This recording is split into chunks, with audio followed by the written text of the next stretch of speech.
Hello juniors, and welcome back to Computer Systems and Programming. For this video, we're going to be going over the before we code. So this is the video you're watching currently, and here's the example that I'll be going through later in this video, and I'll also cover what we're talking about in this quiz. So before we jump into jumping into things, now that you understand why we are using Python, let's go over some topics that you need to understand before we can start programming. So I first want to talk about the goal of our programming course. By the end of this programming class, you should be able to identify problems that can be solved with code and then use your programming skills to solve the problem. So we're going to be teaching you programming in a particular way to make sure that you're able to complete that goal. So first, we're going to teach you the building blocks of coding. We'll teach you variables, data, and decision making within coding. Then we're going to have you solve small programming problems along the way. So you'll get tasks in your drills, and they will be small problems. Then you'll apply your knowledge of the building blocks to solve and the small problems to solve more complex problems like actual programs. So for each unit, I'm going to scroll down to a unit here. I'll start with the variables. We have a couple different parts. So first there's the concept.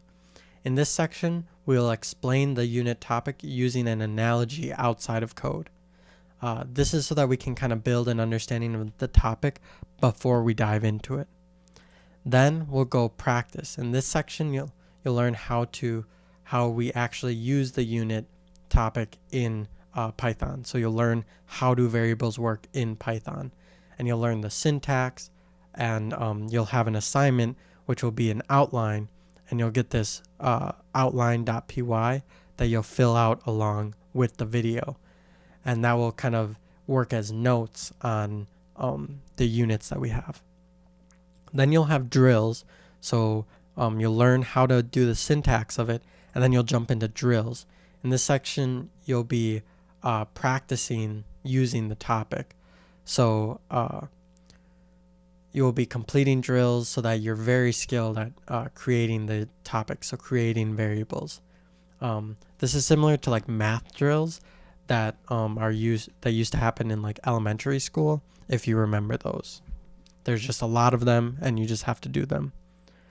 Then there's debug. So this, we provide you broken functions, so something that's broken with the variables, and you just have to find those problems and fix them.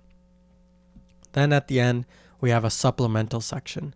So all of this isn't required work, all of these things, but it's there to help you learn.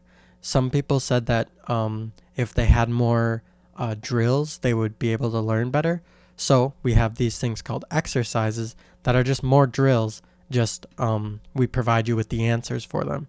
So you can try it without the answers and then check your answers before jumping into the drills if you want more practice. Then we have a programming handbook. This gives a really in-depth lesson on whatever the unit is in a .py module. So it's all just text and you have to read it. So it's kind of like a textbook. But if you like learning that way, we have it available instead of or on top of watching the videos.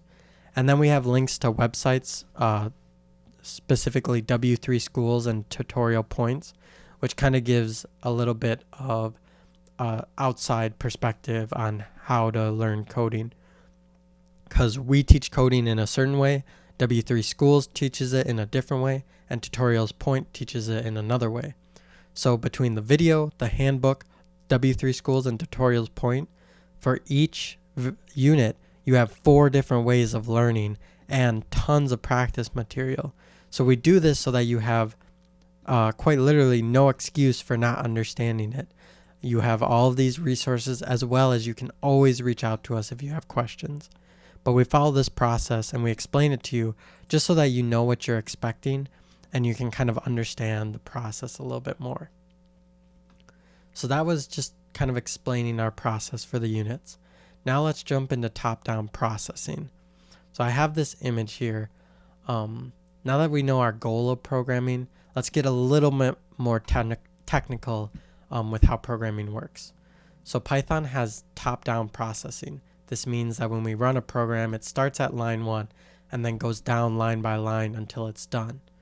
So let's go through the example that we have here. So this code may look confusing at first, but we'll explain what each line does. So when we say a program is top-down, we quite literally mean that the program is going to start with line 1 and go to the end. In this example, our program is 11 lines in total, so it starts at line 1 and ends at line 11. In line 1, we create a variable called x and set it to 5. So if we were to stop this program after line 1 and ask the program, what does x equal? It would tell us 5. Then line 2 is white space, so the program ignores it. Then line 3, we make a new variable called y and set it to x plus 2. So what the program does is it looks at what x is.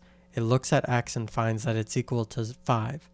Then the program completes the equation, 5 plus 2, and calculates that to 7. Then it sets y to 7. So if you ask the program after line 3, what does y equal? It'll say 7. Then line 4 is more white space, and line 5 changes x to 10. So in lines 2, 3, and 4, if you ask the program what x equals, it equals 5. But if you ask the program after line 5, it'll say x equals 10. So to us, all that happens is we wrote x equals 10, and now it equals 10. But in the program, it has memory for each variable and what is stored in that variable. So the program finds the memory for x and overwrites it with 10. So it overwrites 5 with 10. So again, if we were to ask the program after line 5, what does x equal? It would say 10 because the value has changed. Then line 6 is white space. Line 7, we make a variable called z and set it to x plus 3.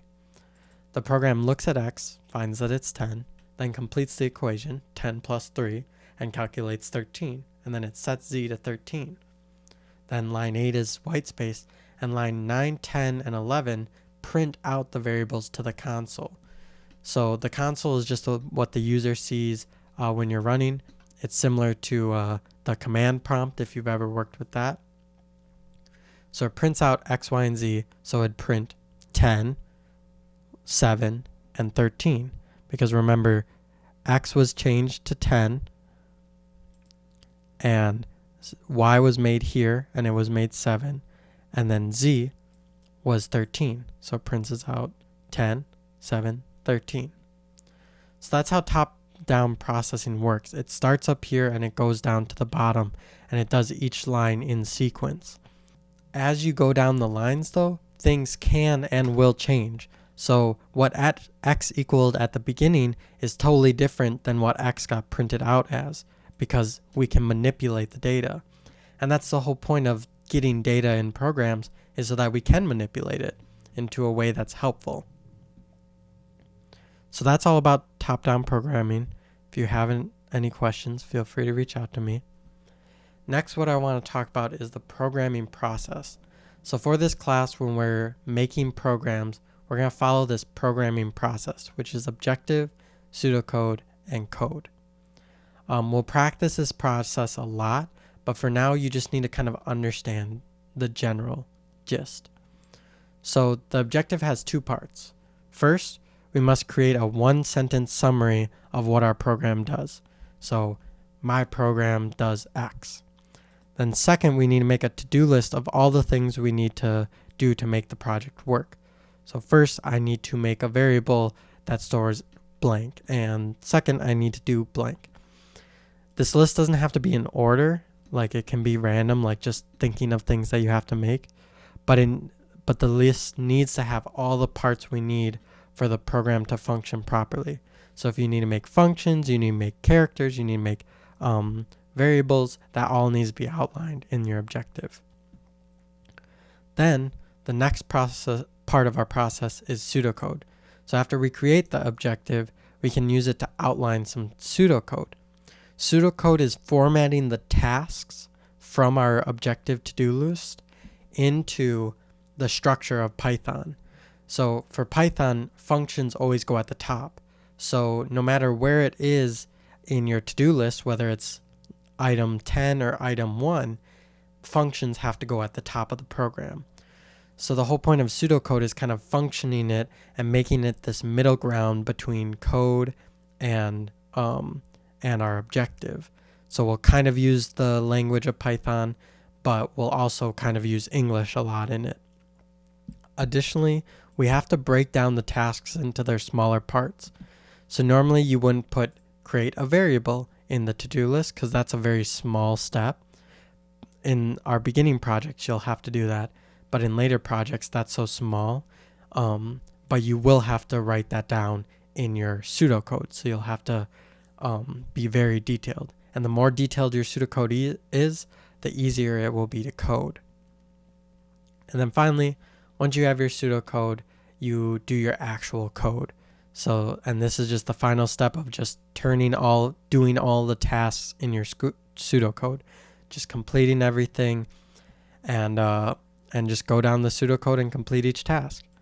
Once you complete all the tasks, you can test the project and find any bugs. Note, if you don't make your pseudocode detailed, there will be a lot of small pieces that you forget, which will cause more bugs. So take your time on your pseudocode and objective. This will ensure that later your job is easier. So as you complete more projects, the objective, pseudocode, and code will make more sense. For right now, it's important to understand the pieces of them. The objective has 2 pieces, the one-sentence summary and the to-do list. The pseudocode has a more in-depth to-do list that's structured in the way of the program. And then the code is just the actual code of the program. So with this, you have a quiz assigned that goes over this whole programming process and this whole lesson that we just did. So you're going to take this quiz. There's only a couple of questions in it, 5 to be exact. It's not supposed to be very hard. It's all straight from the lesson, and you have unlimited attempts. So just keep going at it until you get 100%. Again, if you have any other questions, feel free to reach out to me. My email is mwilliams24@wisc.edu. Otherwise, juniors, I will see you later.